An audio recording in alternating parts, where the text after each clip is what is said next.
विद्यार्थियों, संस्कृत की कक्षा में आज उपपद विभक्ति के नियम पढ़ेंगे और ये नियम द्वितीय से चतुर्थी विभक्ति तक के आज पढ़ेंगे।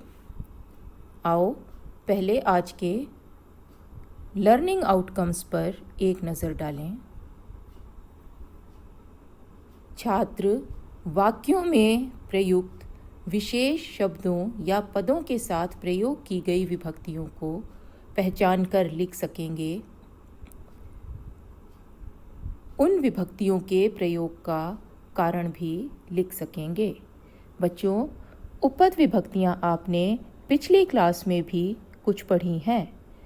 इसमें कुछ विशेष शब्दों के साथ विभक्तियां लगाने के नियम आते हैं।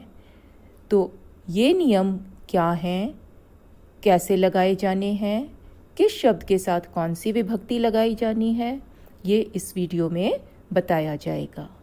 और वीडियो देखकर आप उन विशेष शब्दों के साथ लगाई गई विभक्तियों की पहचान भी कर सकेंगे कि कौन सी विभक्ति लगी है किस शब्द के साथ, और उन विभक्तियों के प्रयोग का कारण भी लिख सकेंगे कि ऐसी विभक्ति यहाँ पे क्यों लगाई गई है।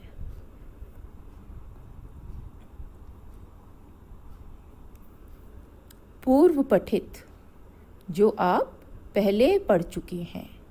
कारक चिन्हों का प्रयोग आप प्रारंभ से ही सीखते आए हैं। विभक्तियां लगाने के लिए कारक चिन्हों का प्रयोग किया जाता है। तो कारक चिन्ह क्या हैं? हिंदी भाषा में वाक्य में संज्ञा व सर्वनाम शब्दों का क्रिया से संबंध बताने के लिए कुछ चिन्हों का प्रयोग होता है। जैसे वह कलम से लिखता है, बालक उद्यान में खेलता है। यहाँ लिखने और कलम का संबंध बताने के लिए बीच में से चिन्ह लगाया गया है। बालक उद्यान में खेलता है, यहाँ उद्यान और खेलने का संबंध बताने के लिए कि खेलता कहाँ है, उद्यान में खेलता है, इसलिए बीच में चिन्ह आया है। संस्कृत में सामान्यतः इन चिन्हों से ही कारक की पहचान करके विभक्ति लगाई जाती है ना। ये सब आप पढ़ चुके हैं कि कर्ता से लेकर अधिकरण तक 7 कारक होते हैं और उनके अलग अलग चिन्ह होते हैं। उन चिन्हों से ही आप कारक को पहचानते हैं और विभक्ति लगाते हैं। जैसे इन दोनों वाक्यों में कलम से चिन्ह से करण कारक, कर्ता ने कर्म को करण से, करण कारक है यहाँ, और करण कारक में तृतीया विभक्ति लगाई जाती है। तो कलम से की संस्कृत हुई कलम शब्द में तृतीया लगाकर कलमेन, और वह कलम से लिखता है, इस वाक्य का अनुवाद हुआ सह कलमेन लिखति। इसे संस्कृत में इस प्रकार लिखा गया। इसी प्रकार उद्यान में से अधिकरण कारक की पहचान होती है और अधिकरण में सप्तमी लगाते हैं। तो उद्यान शब्द में सप्तमी लगाकर रूप बना उद्याने, बालकः उद्याने क्रीडति। इस प्रकार यह हमने कारक चिन्हों के अनुसार विभक्तियां लगाई। अब देखें कि उपपद विभक्ति किसे कहते हैं। तो बच्चों, संस्कृत भाषा में कुछ प्रयोग ऐसे भी होते हैं जहां कारक चिन्हों के अनुसार विभक्ति नहीं लगाई जाती, बल्कि वाक्य में आए किसी विशेष शब्द या पद के कारण किसी अन्य विभक्ति का प्रयोग होता है। इसे ही उपपद विभक्ति कहते हैं। पद क्या है बच्चों? शब्द के अलग अलग रूपों को ही पद कहा जाता है। जैसे कि बालक मूल शब्द होता है और बाकी विभक्ति रूप सब उसके पद होते हैं, अव्यय पद। तो संस्कृत में ज़्यादातर शब्द रूपों के लिए पद शब्द का प्रयोग किया जाता है। तो उसी से बना शब्द है उपपद। ठीक है। तो हिंदी तो भाषा बाद में बनी, कारकों के चिन्ह हिंदी भाषा में होते हैं, संस्कृत भाषा में चिन्ह नहीं होते, है ना। तो जितनी हम हिंदी के तुलना करते हुए संस्कृत को पढ़ सकते हैं, उतनी तो हम चिन्हों से हमने विभक्ति लगा ली। लेकिन संस्कृत बहुत पुरानी भाषा है, कोई ज़रूरी नहीं कि वो सारी की सारी हिंदी भाषा के नियमों के अनुसार चले, है ना। तो हिंदी भाषा में जो प्रयोग होते हैं सारे संस्कृत भाषा में नहीं होते। तो संस्कृत के जो कुछ विशेष प्रयोग हैं जिनकी तुलना हम हिंदी से करके नहीं सीख सकते, वो सभी उपपद विभक्तियों में आते हैं। तो उपपद विभक्ति के कुछ नियम इस प्रकार हैं। उभयतः परितः प्रति विना योगे द्वितीया।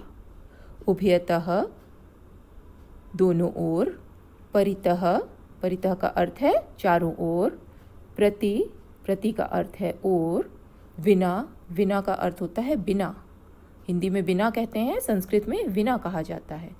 इनके योग में, इनके साथ द्वितीया विभक्ति का प्रयोग होता है।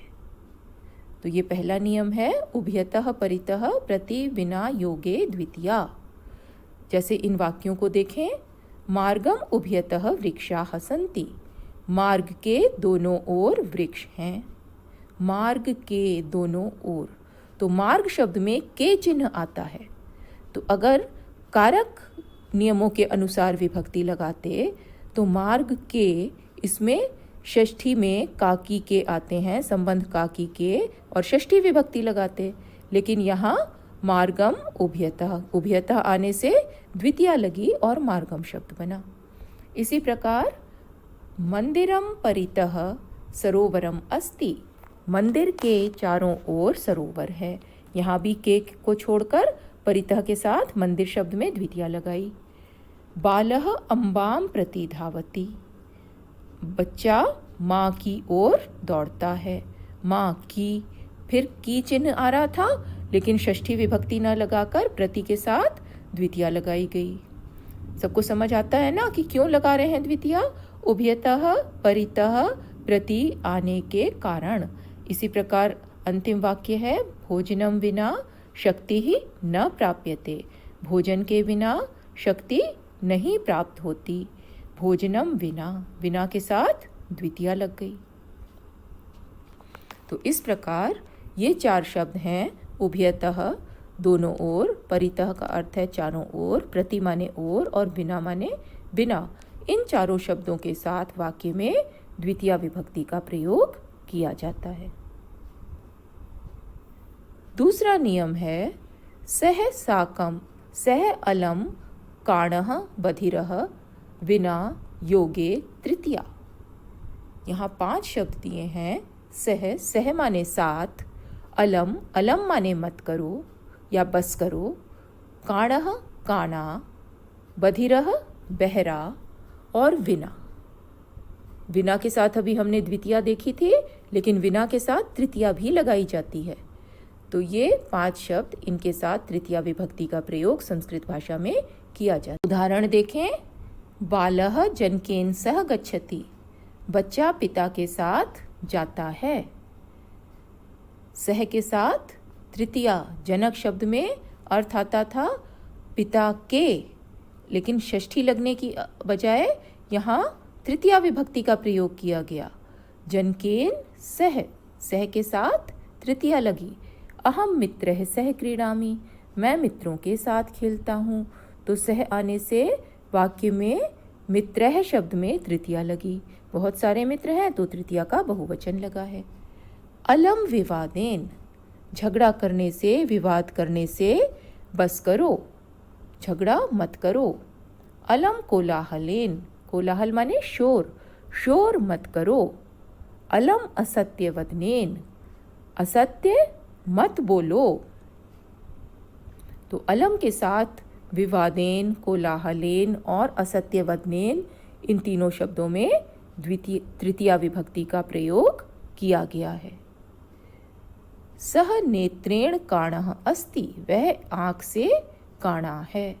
काणा का अर्थ होता है काना, तो जिसकी एक आँख नहीं होती, तो नेत्रेण काणः, जिस शरीर के अंग से में दोष है उसमें तृतीया लगाई जाती है। एषः कर्णाभ्याम बधिरः अस्ति, यह दोनों कानों से बहरा है। एक कान से सुनाई देगा तो बहरा कैसे होगा? दोनों कानों से बहरा है। तो कर्णाभ्याम में तृतीया विभक्ति का द्विवचन लगा। उत्साहेन बिना कार्यम न भवति, उत्साह के बिना कार्य नहीं होता। तो बिना के साथ पहले द्वितीया का प्रयोग हमने देखा पिछले नियम में, इस नियम में बिना के साथ तृतीया का भी प्रयोग दिखाया जा रहा है। और ये देखो षष्ठी विभक्ति की जगह ये प्रयोग हो रहा है ना, कि उत्साह के बिना, तो के में षष्ठी लगाने की जगह बिना आने पर वाक्य में तृतीया विभक्ति का प्रयोग हो रहा है। विद्यया विना कुतः सुखम, विद्या के बिना सुख कहाँ से। विद्यया, विद्या स्त्रीलिंग शब्द है तो तृतीया विभक्ति इसकी लता के रूपों के समान होगी। जैसे लता में बनता है लतया, तो विद्या से बना विद्यया। तो इस प्रकार इन सभी उदाहरणों में सह, अलम, काणः, बधिरः, बिना, इन शब्दों के साथ आने वाले शब्दों में तृतीया विभक्ति का प्रयोग किया गया है। काणः और बधिरः यहाँ दो शब्द ही दिए गए हैं, जैसे कि 8वीं कक्षा के पाठ्यक्रम में है, लेकिन पूरा नियम इस प्रकार है जो नीचे लिखा गया है। अंग विकारे तृतीया, अंग विकार यानी शरीर के जिस अंग में दोष हो, विकार हो या कोई खराबी हो, उसमें तृतीया विभक्ति का प्रयोग होता है। जैसे अंधा शब्द यहाँ नहीं दिया, अगर कोई अंधा है तो वहाँ भी तृतीया विभक्ति होगी, नेत्राभ्याम अंधः, दोनों आँखों से अंधा। तो ये पूरा नियम है, लेकिन 8वीं कक्षा के पाठ्यक्रम में काणः और बधिरः दो ही शब्दों को दिया गया है। तो आप इसको पूरे नियम को भी सीख सकते हैं कि अंग विकार में जहाँ भी कहीं भाषा में आए वहाँ आप पहचान सकते हैं कि तृतीया विभक्ति लगी तो क्यों लगी। तीसरा नियम चतुर्थी विभक्ति से संबंधित है। रुच, नमः, दा, स्वस्ति, योगे, चतुर्थी, 4 शब्द दिए हैं। रुच, रुच माने अच्छा लगना, ये धातु है, इसके धातु रूप होते हैं। नमः, नमस्कार, ये नमः नम धातु का रूप नहीं है, नमः अव्यय शब्द है। दा या यच, इनका अर्थ होता है देना, दा के साथ भी चतुर्थी आती है, यच लगा हो तो भी वही अर्थ है, वहाँ भी चतुर्थी का प्रयोग होता है। स्वस्ति, स्वस्ति का अर्थ है कल्याण हो, तो इसमें भी चतुर्थी विभक्ति का प्रयोग किया जाता है। जिसके कल्याण की कामना की जाए उस शब्द में चतुर्थी विभक्ति का प्रयोग किया जाता है। अब उदाहरण देखें। बालकाय मोदकम रोचते, बच्चे को लड्डू अच्छा लगता है। तो आगे देखो, निज प्रशंसा कस्मै न रोचते, अपनी प्रशंसा किसे अच्छी नहीं लगती। तो बच्चों यहाँ ध्यान देंगे कि जिसे कोई वस्तु अच्छी लगे उसमें चतुर्थी होती है। देखो, बालक को लड्डू अच्छा लगता है इसलिए बालक में चतुर्थी है, मोदकम में चतुर्थी नहीं है ना। और यहाँ निज प्रशंसा, अपनी प्रशंसा किसे अच्छी नहीं लगती, तो किसे अच्छी नहीं लगती, तो किसे यानी किम के रूप में कस्मै में चतुर्थी का प्रयोग है ना। तो जिसे कोई वस्तु अच्छी लगे उसमें चतुर्थी का प्रयोग किया जाता है। फिर नमः के साथ चतुर्थी है, नमः योगे चतुर्थी। तो देखो, नमः शिवाय, शिव के लिए नमस्कार है। गुरुभ्यः नमः, गुरुओं के लिए नमस्कार है। मातृ पितृभ्याम नमः, माता और पिता के लिए नमस्कार है। तो देखो, शिव एक है तो उसमें एक वचन का प्रयोग हुआ, गुरु बहुत सारे थे तो गुरुभ्य के लिए बहुवचन आ गया, और माता पिता 2 हैं तो दोनों को मिलाकर द्विवचन में लिखा गया है। लेकिन इन तीनों शब्दों में नमः के साथ चतुर्थी का प्रयोग हुआ है। तो यहाँ ये भी ध्यान रखें कि नम धातु के रूपों के साथ द्वितीया ही होती है। जैसे क्या होगा कि अहम गुरुम नमामि, मैं गुरु को नमस्कार करता हूँ, तो ये नमामि तो नम धातु का रूप होता है, वहाँ द्वितीया का ही प्रयोग होगा, वहाँ चतुर्थी का प्रयोग नहीं होगा। चतुर्थी केवल रिस्ट्रिक्टेड है कि नमः शब्द के साथ ही प्रयोग की जाएगी। पुत्रः जनकाय जलम ददाति, पुत्र पिता के लिए जल देता है या पिता को जल देता है। तो जनकाय में चतुर्थी आई क्योंकि जिसे जल दिया जा रहा है। सह अम्बायै उपहारम यच्छति, वह माँ के लिए उपहार देता है या माँ को उपहार देता है। तो इसमें भी ध्यान रखें कि जिसे वस्तु दी जाए उसमें चतुर्थी लगाई जाती है। देखो, पिता के लिए जल दिया जा रहा है या पिता को दिया जा रहा है तो पिता में चतुर्थी है, और माँ को उपहार दिया जा रहा है तो अम्बा शब्द में लता के अनुसार चतुर्थी लगाई गई। पुत्र में चतुर्थी क्यों नहीं है? क्योंकि पुत्र तो कर्ता है और कर्ता कारक में प्रथमा होती है ना। तो पुत्र तो दे रहा है, पुत्र कर्ता है, इसलिए उसमें चतुर्थी नहीं होगी। तो बच्चों, चतुर्थी संप्रदाने, हम संप्रदान कारक में के लिए का अर्थ देकर चतुर्थी लगाते हैं, और संप्रदान का अर्थ ही होता है प्रदान करना या देना किसी को। चाहे हिंदी भाषा में उसको को करके बोला जाता है, जैसे पिता को जल देता है, ये हिंदी का प्रयोग है, लेकिन संस्कृत में यहाँ देने के अर्थ में चतुर्थी विभक्ति लगाई जाती है। तो आपको ये समझ आ रहा होगा ना कि हिंदी के चिन्हों से सभी जगह संस्कृत भाषा को हम नहीं सीख सकते। नेक्स्ट है स्वस्ति युष्मभ्यम। युष्मभ्यम माने तुम सबका कल्याण हो, स्वस्ति माने कल्याण हो। युष्मभ्यम युष्मद शब्द का चतुर्थी बहुवचन का रूप है। स्वस्ति सर्वेभ्यः, सबका कल्याण हो। सर्वेभ्यः चतुर्थी का रूप है। तो बच्चों, यहाँ चतुर्थी ही लग रही है इन शब्दों के साथ, चाहे सर्वेभ्यः शब्द चतुर्थी और पंचमी दोनों के बहुवचन में आता हो।